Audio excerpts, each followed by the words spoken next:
Olá a todos, meu nome é Bárbara Faleiro Machado, eu sou de Minas Gerais, nascida em São João del Rei, Campo das Vertentes. Morei meus primeiros 4 anos e meio lá, quando meu pai foi transferido de emprego. Ele trabalhava na CEMIG e ele foi transferido para Lavras, sul de Minas.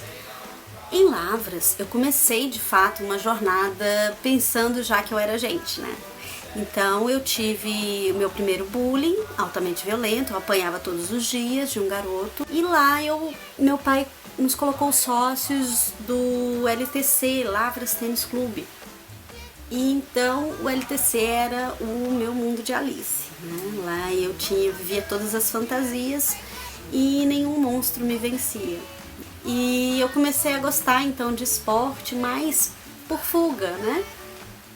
1 ano e meio depois, meu pai foi transferido de novo para Ponte Nova agora. Não bastasse a gente morar numa casa linda, maravilhosa, com quintal, uma mangueira gigante, que a gente vivia subindo nela contra a vontade da minha mãe. A gente tinha galinha, pintinho, passarinho, tinha tudo lá. A cidade era toda arborizada, linda, maravilhosa, natural, né? As pessoas eram super, né, atenciosas, pelo menos quando eu era criança, era assim. Não bastasse isso tudo ser bom pra gente, a gente tinha que perder, né? Pá, que chato. Mas meu pai foi transferido e a gente infelizmente não tinha poder de voto, criança, né? Fomos para Ponte Nova. Ponte Nova, a casa era um apartamento, um prédio de apartamentos, né? Ficava na rodovia, né? A avenida principal era uma rodovia, de frente para um posto de gasolina, ou seja, a gente não tinha liberdade para brincar fora de casa. O terraço era onde secava a roupa, então também não podia brincar porque podia sujar, né? A gente não podia ir para casa de vizinho, de ninguém, a gente não tinha ninguém conhecido na cidade. Os vizinhos da porta da frente batiam idade com a gente, e tinha uns vizinhos no outro andar, no andar de cima, que a idade era próxima, mas não era a mesma coisa. Esses vizinhos da porta da frente, além de bater idade, eles também estudaram lá com a gente, no colégio Dom Elvésio, colégio de padre de novo. Em Lavras era o Instituto Gamon, e no Dom Elvésio era o Salesiano, colégio de padre. Só que, ao contrário do Gamon, o Dom Elvésio era muito prédio, era muito cimento, não tinha tanta natureza. Em compensação, tinha várias quadras esportivas, tinha campo, tinha parquinho, tinha um monte de coisa. E eu comecei a praticar esporte na escolinha do professor Careca. O professor Careca era um senhorzinho muito dócil, muito gentil, muito amável, muito tudo de bom. Ele era um vozinho pra gente. E ele gostava muito de mim, mas eu também parecia um gnominho, né? Eu era desse tamaninho, gordinha, bochechudo, usava aqueles cabelos, capacete, Chanel, de franjinha, óculos, era bizarrinha assim. E eu pratiquei todos os esportes que tinha, né? Vôlei, handball, basquete, atletismo, todos os tipos. Até o único que eu não dei certo foi corrida de obstáculos, porque eu sempre tropicava, capotava, machucava, né? O professor Careca me pegava no colo, me sentia super protegida e tal. Mas ainda não tinha natação. Foi quando meu pai e minha mãe, eu acho que se tocaram, que estava faltando alguma coisa pra gente.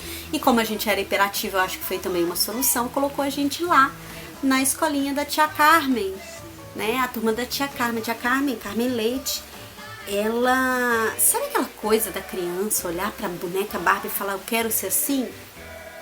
Não, eu não queria. Eu queria ser igual a tia Carmen. Ela era incrível. Ela era uma super heroína. Ela era mais do que super heroína, porque ela tinha muitas medalhas e ela ensinava a gente a ser muito bom, né?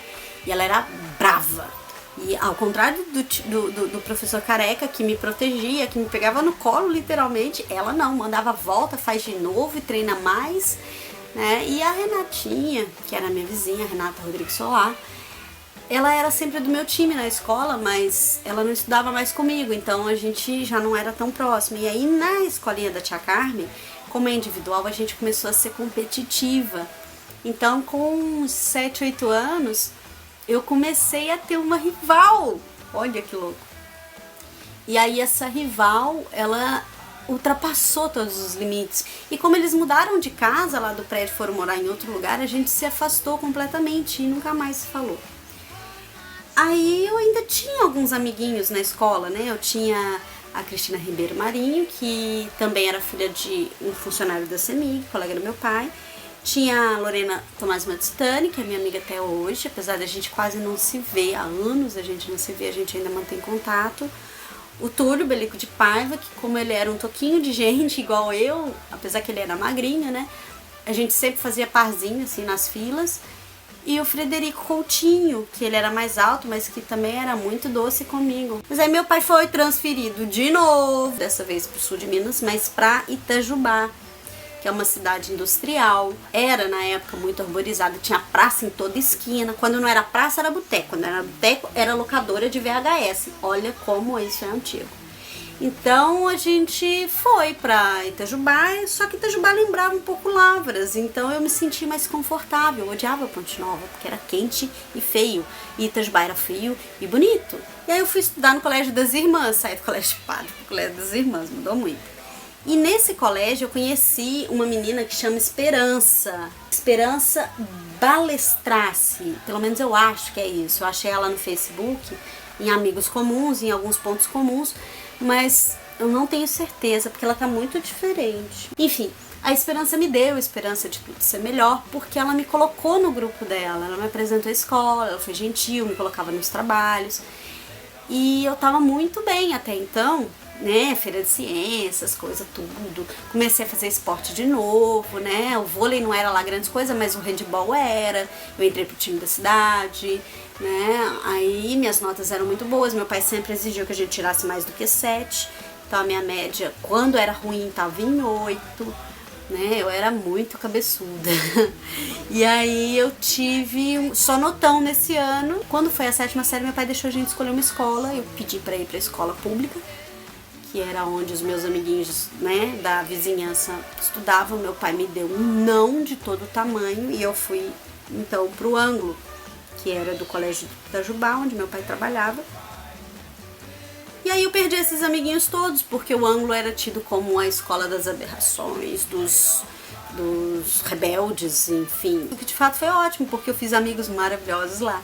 Né, Adriana Nacelli, que a gente se encontrou, né, uns 3 anos atrás, reencontrou. Tinha o Etienne, que era um ruivo muito doido, só que eu não lembro o sobrenome dele, né, Paulo Bandeira, tinha Paulinho Leite, meu irmãozão lindo, o Kaique, irmão dele, que também era meu irmãozão, mas agora ele tá aí olhando pra gente de longe, né, não tá mais com a gente. O Carlos Alexandre Correia Leite, o Carlos Márcio Deotti, que é meu super gêmeo, assim, a gente era grudadaço. Agora a gente tá distante, que ele tá em Fortaleza, eu aqui, mas mudou nada, continua a mesma coisa. A gente, não adianta, ele não vai se livrar de mim nem eu dele. A escola não tinha esportes, mas tinha festas e os amigos também iam pra festas. Tinha uma boate que era especializada em adolescente, que era o Domingo Teens, na Beco. E aí a gente começou a ter uma vida mais divertida, né? Pré-adolescente, adolescência, tudo chegando. Eu já tinha tido minha primeira frustração lá no Colégio das Irmãs, com um namorico que não funcionou, porque eu era apaixonada por menino, mas ele me humilhou, me ridicularizou, porque eu era feia, realmente eu era feia, muito feia. E aí, quando eu cheguei aos 13, né, 7ª série, meu corpo ficou bonito, né? E aí, mesmo usando óculos, eu já não usava aquelas armações horrorosas, a armação era de gatinho, levinho, né, enfim. Aí eu tava bonitinha, né, ajeitadinha, então comecei a chamar atenção, comecei a arrumar uns namoricos, assim, nada sério. Mas aí a gente passou a 8ª série e tinha que ir pro 1º ano científico. Meu pai queria que eu estudasse no colégio técnico, igual meu irmão mais velho. E eu pedi para estudar no Colfep, que era informática, mas meu pai não, de novo. Eu fui estudar na ITFG, Escola Técnica de Formação Gerencial do Sebrae, né, tecnologia alemã, um monte de coisa, né, línguas, enfim. A escola, ela tinha período quase que integral, porque a gente estudava de manhã e à tarde, né, eu não parei de conviver com os meus amigos, acabei indo perdendo de pouquinho em pouquinho essa amizade, assim, essa frequência de encontros com os amigos, né, porque não dava tempo. Então eu acabei criando uma nova família ali naquela escola. Eu tive uma professora maravilhosa, incrível, chamada Juscelene Buozzi, enfim, eu me inspirei muito nela. Ela era tipo a tia Carmen pra mim. Não só na questão de você não quer ser Barbie, você quer ser tia Carmen, ou você não quer ser Barbie, você quer ser a Juscelene. Tá, isso também, mas ela me inspirou muito mais porque ela não me deixava cair. Quando eu tava caindo, que minha média tava indo lá pra 7, ela me chamava na chincha e me colocava no eixo. Teve a Ana Patrícia Arango, que era uma professora de espanhol, uma colombiana bravíssima, eu era apaixonada por ela também, além da Juscelene. E o Carlos Gomes, que era o professor de biologia, que eu já era apaixonada desde a época lá do colégio das irmãs, né, que ele deu aula pra mim. Meus 15 anos foram com eles e foi a festa mais bacana do planeta, porque eu pude juntar esses amigos novos com os meus melhores amigos do mundo, que eram esse pessoal que eu conheci no ângulo e depois na vida. E eu pude juntar todo mundo e a minha família, foi perfeito. Então, assim, foram uns anos mais maravilhosos, porque eu cresci, eu apanhei pra caramba, né? Eu comecei a trabalhar com 16 anos, fiquei 9 meses na CDL, depois eu entrei no CELIL, uma escola de línguas, e quando eu tava com uns 3 meses lá, eu tive esse baque, que eu tive que sair, eu não consegui mais trabalhar. Mas ainda assim foi enriquecedor, porque eu acabei descobrindo que alguns desses meus amigos eram mais do que amigos, eram irmãos, assim. Me apoiaram, né? A Flávia Magalhães é uma que virou minha irmã, né? Que me apoiou pra caramba nesse desfecho maluco. Enfim, a gente acabou formando e tendo que escolher outros rumos, né? E aí a gente teve que se afastar, de certa forma, porque cada um queria uma coisa diferente. Tirando eu e Tiago Toledo, que falamos um dia que queríamos ser jornalistas, e sim, nós nos tornamos jornalistas, cada um seguiu um rumo completamente diferente do outro. E aí eu tive que recomeçar, né? Vai procurar faculdade, depois da faculdade vai procurar pós-graduação, depois da pós-graduação você tenta entrar no mercado e não consegue, aí você monta seu próprio negócio. Eu abri uma produtora junto com uma colega da pós-graduação, eu tive que sair da produtora e acabei isso em Belo Horizonte, onde eu fiz a minha pós-graduação, né? A minha graduação eu fiz em Arcos, na PUC de Arcos, a pós-graduação foi no UniBH, e aí eu não consegui mais desenvolver nada, empaquei na vida. E tava de mal a pior em Belo Horizonte, né? Não conseguia emprego decente, não conseguia pagar minhas contas, não conseguia seguir a minha vida e abandonei tudo e comecei tudo do zero de novo. E aí eu tive a brilhante ideia de voltar para Itajubá. Porque se foi lá que tudo começou, por que não recomeçar? E fui pra lá, fiquei 9 meses lá. Né? Os 3, 4 primeiros meses eu fiquei na casa da tia Laura, que é a mãe da Flávia Magalhães. Ela não só me recebeu como amiga, mas ela me recebeu como filha, né? Ela cuidou muito de mim, né? Eu sou eternamente grata. Ela se tornou a minha madrinha de verdade, porque ela realmente ficou no lugar da minha mãe quando eu mais precisei. Mas aí eu tive que sair da casa dela, porque o filho dela voltou, e aí eu tive que devolver o quarto, né? E fui morar na casa de um amigo, que é um dengo da minha vida, que é o Reginaldo Ferreira. E fiquei 1 mês morando na casa do Regi, né, na república dele. Ele morava numa república que é, nossa, histórica. Depois isso é para outra história. Juntamente eu ter ido para a casa do Reginaldo, eu consegui o trabalho no Itajubá Notícias. E aí eu logo depois consegui um quarto e me mudei e estava trabalhando em Itajubá Notícias e estava começando a reconstruir a minha vida quando me chamaram para ser professora. E aí eu parei e zerei tudo de novo e comecei tudo de novo.